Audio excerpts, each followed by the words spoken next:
You gotta get that out of this. So what are the 3 best stretches to prep for labor and relax your body? I'll show you. Come on. Number 1, move those hips. Yeah, yeah, yeah. Now the thing about this is you're not just moving your hips in circles and following me exactly. This is your time, your turn to get intuitive. So you may go right or left. You're dancing your baby. You may even get those arms to start flowing and moving. This is going to stretch all the right parts that you need because you're doing it.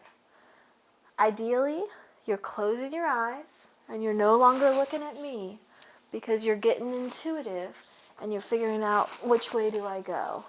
And sometimes that can, be intimidating, or I don't know what to do. So you may peek, right? You may see what I've got going on to inspire you. And then you got to close those eyes again and get back in tune with you, your hips. Hips don't lie. There you go. Stretch number 1. Stretch number 2, I recommend using a chair for a little balance, for a little support, okay? We're going to get our feet wider than the chair without stepping on our babies. And toes pointed out. We're going to move right and left. So I can show you without the chair real quick. Like you're almost on a horse, but a more profound way to say this is goddess pose, right? And you're doing just like you were doing, little hip, little intuitive. And then with the chair, what makes this easier with the chair, so you can get a little lower. Ooh. And you're not trying to reach your maximum.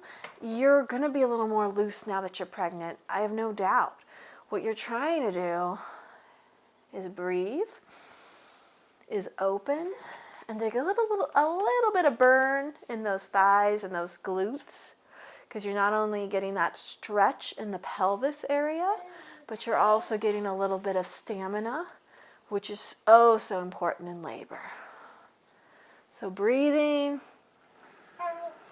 deeply, fully, and letting that body open up, relaxing your body. Lovely. Go ahead and let those legs come together, heel toe your feet. And last, not least, you're going to come down to all fours. You can use your chair to help, you do that nice and simple. Oh, yeah, I'm going to come down to you. So we're going to be on all fours here. Hands below the shoulders, knees below the hips. And in a yoga, we tend to do cat-cow. For some women, if your belly's really heavy, you might be overarching the back, in which case you want to hug the baby in to protect that lower back. And once you get to that nice spot for your back, a normal cat-cow, you look up on the inhale, open the shoulders. Exhale, you look towards your belly. And you can do that. That's great for your pelvis. That's great, for your baby, for your body. But what may be more relaxing is if you take your hips towards your heels and then make a circle towards your left, up past your hands and all the way to your right. So now we're kind of combining those movements, but we're making it more organic. So I don't know if you've got that theme yet. How do you prepare for labor? You got to get in touch with this feminine side. The side that, for me, as someone who's, has had a career now for 15 years in a male-dominated industry, it wasn't easy, right? But this is our practice. This is our way of allowing the body to relax. Go ahead and reverse if you haven't already, because sometimes we get into a pattern and we need to recognize that we got to balance it out. So these are not only a great labor prep, wonderful to relax the body, but even more important, to get in tune with what you need at this moment. this moment of now. That's all we ever have. So come back to sit on those heels if it's comfortable, on a chair, whatever you like. Roll the shoulders back. Deep breath here, you did it. Big inhale, big exhale, rotate the wrists.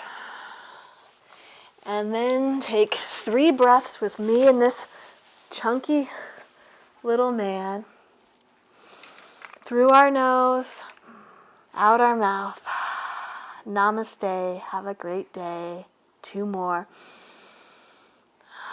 You did it. Last one. Lovely.